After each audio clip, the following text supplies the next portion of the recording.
மல்கியா அதிகாரம் 1. மல்கியாவை கொண்டு கர்த்தர் இஸ்ரவேலுக்கு சொன்ன வார்த்தையின் பாரம். நான் உங்களை சிநேகித்தேன் என்று கர்த்தர் சொல்லுகிறார். அதற்கு நீங்கள், எங்களை எப்படி சிநேகித்தீர் என்கிறீர்கள். கர்த்தர் சொல்லுகிறார், ஏசா யாக்கோபுக்கு சகோதரன் அல்லவோ? ஆகிலும் யாக்கோபை நான் சிநேகித்தேன், ஏசாவையோ நான் வெறுத்தேன். அவனுடைய மலைகளை பாழும், அவனுடைய சுதந்திரத்தை வனாந்தரத்திலுள்ள வலுசர்ப்பங்களின் தாவும் ஆக்கினேன். ஏதோமியர், நாம் எளிமைப்பட்டோம், ஆனாலும் பாழானவைகளை திரும்ப கட்டுவோம் என்று சொல்லுகிறார்கள். அதற்கு கர்த்தர், அவர்கள் கட்டுவார்கள், நான் இடிப்பேன். அவர்கள் துன்மார்க்கத்தின் எல்லையென்றும் கர்த்தர் என்றைக்கும் சினம் வைக்கிற ஜனமென்றும் சொல்லப்படுவார்கள் என்கிறார். இதை உங்கள் கண்கள் காணும். அப்பொழுது நீங்கள், கர்த்தர் இஸ்ரவேலுடைய எல்லை துவக்கி மகிமைப்படுத்தப்படுவார் என்பீர்கள். குமாரன் தன் பிதாவையும் ஊழியக்காரன் தன் எஜமானையும் கனம்பண்ணுகிறார்களே, நான் பிதாவானால் என் கனம் எங்கே? நான் எஜமானானால் எனக்கு பயப்படும் பயம் எங்கே என்று சேனைகளின் கர்த்தர் தமது நாமத்தை அசட்டை பண்ணுகிற ஆசாரியர்களாகிய உங்களை கேட்கிறார். அதற்கு நீங்கள் உமது நாமத்தை எதினாலே அசட்டை பண்ணினோம் என்கிறீர்கள். என் பீடத்தின் மேல் அசுத்தமான அப்பத்தை படைக்கிறதினாலேயே. ஆனாலும் உம்மை எதினாலே அசுத்தப்படுத்தினோம் என்கிறீர்கள். கர்த்தருடைய பந்தி எண்ணமற்று போயிற்றென்று நீங்கள் சொல்லுகிறதினாலேயே. நீங்கள் கண் ஊனமானதை பலியிட கொண்டு வந்தாலும் அது பொல்லாப்பல்ல.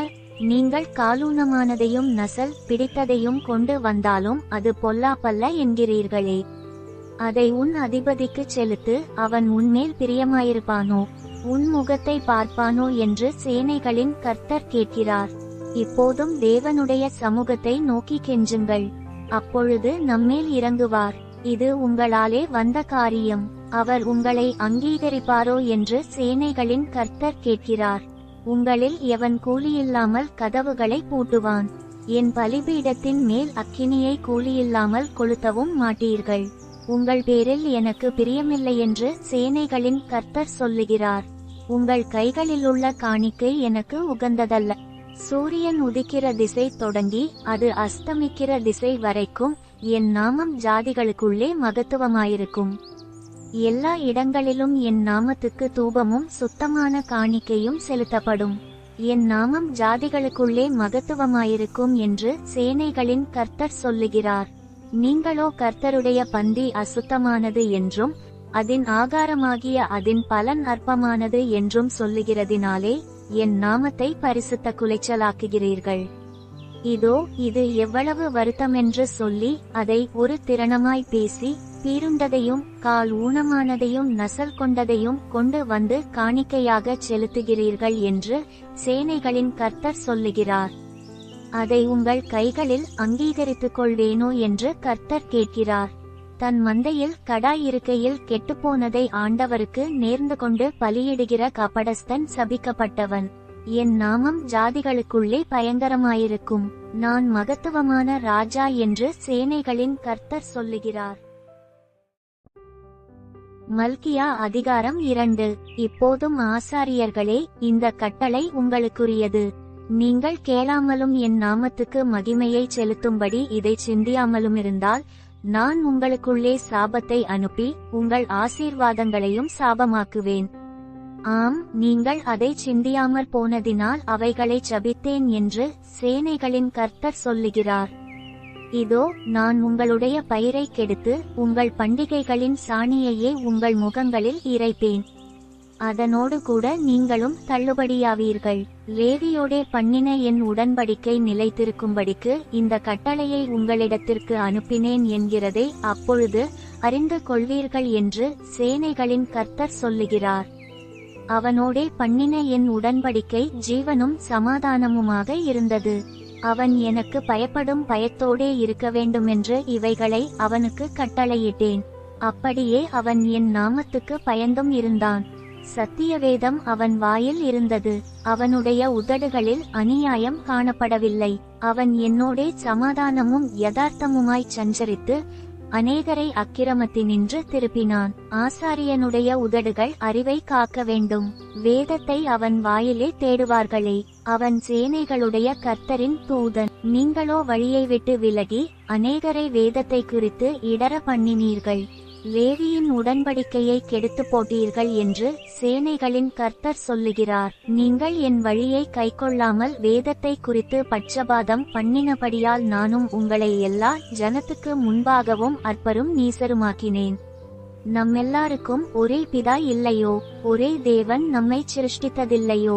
நாம் நம்முடைய பிதாக்களின் உடன்படிக்கையை பரிசுத்த குலைச்சலாக்கி அவனவன் தந்தன் சகோதரனுக்கு துரோகம் பண்ணுவானேன். யூதா ஜனங்கள் துரோகம் பண்ணினார்கள். இஸ்ரவேலிலும் எருசலேமிலும் அருவருப்பான காரியம் செய்யப்பட்டது. கர்த்தர் சிநேகிக்கிற பரிசுத்தத்தை யூதா ஜனங்கள் பரிசுத்த குலைச்சலாக்கி அந்நிய தேவதையின் குமாரத்திகளை விவாகம் பண்ணினார்கள். இப்படி செய்கிறவன் எவனோ அவன் காவல் காக்கிறவனாயினும் உத்தரவு கொடுக்கிறவனாயினும் சேனைகளின் கர்த்தருக்கு காணிக்கை செலுத்துகிறவனாயினும் அவனை யாக்கோபின் கூடாரங்களில் இராதபடிக்கு கர்த்தர் சங்கரிப்பார். நீங்கள் இரண்டாந்தரமும் இதை செய்து கர்த்தருடைய பீடத்தை கண்ணீரினாலும் அழுகையினாலும் பெருமூச்சினாலும் நிரப்புகிறீர்கள். ஆகையால் அவர் இனி காணிக்கையை மதியார். அதை உங்கள் கைகளில் பிரியமாய் ஏற்றுக்கொள்ளவும் மாட்டார். ஏன் என்று கேட்கிறீர்கள். கர்த்தர் உனக்கும் உன் இளவயதின் மனைவிக்கும் சாட்சியாயிருக்கிறார். உன் தோழியும் உன் உடன்படிக்கையின் மனைவியுமாகிய அவளுக்கு நீ துரோகம் பண்ணினாயே. அவர் ஒருவனையல்லவா படைத்தார்? ஆவி அவரிடத்தில் பூரணமாயிருந்ததே, பின்னை ஏன் ஒருவனை படைத்தார்? தேவபக்தியுள்ள சந்ததியை பெறும்படிதானே. ஆகையால் ஒருவனும் தன் இளவயதின் மனைவிக்கு துரோகம் பண்ணாதபடிக்கு உங்கள் ஆவியை குறித்து எச்சரிக்கையாயிருங்கள். தள்ளிவிடுதலை நான் வெறுக்கிறேன் என்று இஸ்ரவேலின் தேவனாகிய கர்த்தர் சொல்லுகிறார். அப்படிப்பட்டவன் கொடுமையினால் தன் வஸ்திரத்தை மூடுகிறான் என்று சேனைகளின் கர்த்தர் சொல்லுகிறார். ஆகையால் நீங்கள் துரோகம் பண்ணாமல் உங்கள் ஆவியை குறித்து எச்சரிக்கையாயிருங்கள். உங்கள் வார்த்தைகளினாலே கர்த்தரை வருத்தப்படுத்துகிறீர்கள். ஆனாலும் எதினாலே அவரை வருத்தப்படுத்துகிறோம் என்கிறீர்கள். பொல்லாப்பை செய்கிறவனெவனும் கர்த்தரின் பார்வைக்கு நல்லவன் என்றும் அப்படிப்பட்டவர்கள் பேரில் அவர் பிரியமாயிருக்கிறாரென்றும் நியாயந்தீர்க்கிற தேவன் எங்கே என்றும் நீங்கள் சொல்லுகிறதினாலேயே. மல்கியா அதிகாரம் 3. இதோ நான் என் தூதனை அனுப்புகிறேன். அவன் எனக்கு முன்பாக போய் வழியை ஆயத்தம் பண்ணுவான். அப்பொழுது நீங்கள் தேடுகிற ஆண்டவரும் நீங்கள் விரும்புகிற உடன்படிக்கையின் தூதனுமானவர் தம்முடைய ஆலயத்துக்கு தீவிரமாய் வருவார். இதோ வருகிறார் என்று சேனைகளின் கர்த்தர் சொல்லுகிறார். ஆனாலும் அவர் வரும் நாளை சகிப்பவன் யார்? அவர் வெளிப்படுகையில் நிலை நிற்பவன் யார்? அவர் புடமிடுகிறவனுடைய அக்கினியை போலவும் வண்ணாருடைய சவுக்காரத்தை போலவும் இருப்பார்.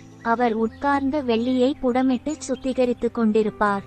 அவர் லேவியின் புத்திரரை சுத்திகரித்து அவர்கள் கர்த்தருடையவர்களாயிருக்கும்படிக்கும் நீதியாய் காணிக்கையை செலுத்தும்படிக்கும் அவர்களை பொன்னை போலவும் வெள்ளியை போலவும் புடமிடுவார். அப்பொழுது பூர்வ நாட்களிலும் முந்தின வருஷங்களிலும் இருந்தது போல யூதாவின் காணிக்கையும் எருசலேமின் காணிக்கையும் கர்த்தருக்கு பிரியமாயிருக்கும். நான் நியாயத்தீர்ப்பு செய்யும்படி உங்களிடத்தில் வந்து சூனியக்காரருக்கும் விபச்சாரருக்கும் பொய்யானையிடுகிறவர்களுக்கும் எனக்கு பயப்படாமல் விதவைகளும் திக்கற்ற பிள்ளைகளுமாகிய கூலிக்காரரின் கூலியை அபகரித்துக் கொள்ளுகிறவர்களுக்கும் பரதேசிக்கு அநியாயஞ்செய்கிறவர்களுக்கும் விரோதமாய் தீவிரமான சாட்சியாயிருப்பேன் என்று சேனைகளின் கர்த்தர் சொல்லுகிறார். நான் கர்த்தர், நான் மாறாதவர். ஆகையால் யாக்கோபின் புத்திரராகிய நீங்கள் நிர்மூலமாகவில்லை. நீங்கள் உங்கள் பிதாக்களின் நாட்கள் தொடங்கி என் கட்டளைகளை கைக்கொள்ளாமல் அவைகளை விட்டு விலகி போனீர்கள். என்னிடத்திற்கு திரும்புங்கள், அப்பொழுது உங்களிடத்திற்கு திரும்புவேன் என்று சேனைகளின் கர்த்தர் சொல்லுகிறார். நாங்கள் எந்த விஷயத்தில் திரும்ப வேண்டும் என்கிறீர்கள்? மனுஷன் தேவனை வஞ்சிக்கலாமா? நீங்களோ என்னை வஞ்சிக்கிறீர்கள். எதிலே உம்மை வஞ்சித்தோம் என்கிறீர்கள்? தசமபாகத்திலும் காணிக்கைகளிலும்தானே. நீங்கள் சபிக்கப்பட்டவர்கள். ஜனத்தாராகிய நீங்கள் எல்லாரும் என்னை வஞ்சித்தீர்கள். என் ஆலயத்தில் ஆகாரம் உண்டாயிருக்கும்படி தசமபாகங்களையெல்லாம் பண்டசாலையிலே கொண்டு வாருங்கள். அப்பொழுது நான் வானத்தின் பலகணிகளை திறந்து இடங்கொள்ளாமற் போகுமட்டும் உங்கள் மேல் ஆசீர்வாதத்தை வருஷிக்க மாட்டேனோவென்று அதனால் என்னை சோதித்து பாருங்கள் என்று சேனைகளின் கர்த்தர் சொல்லுகிறார்.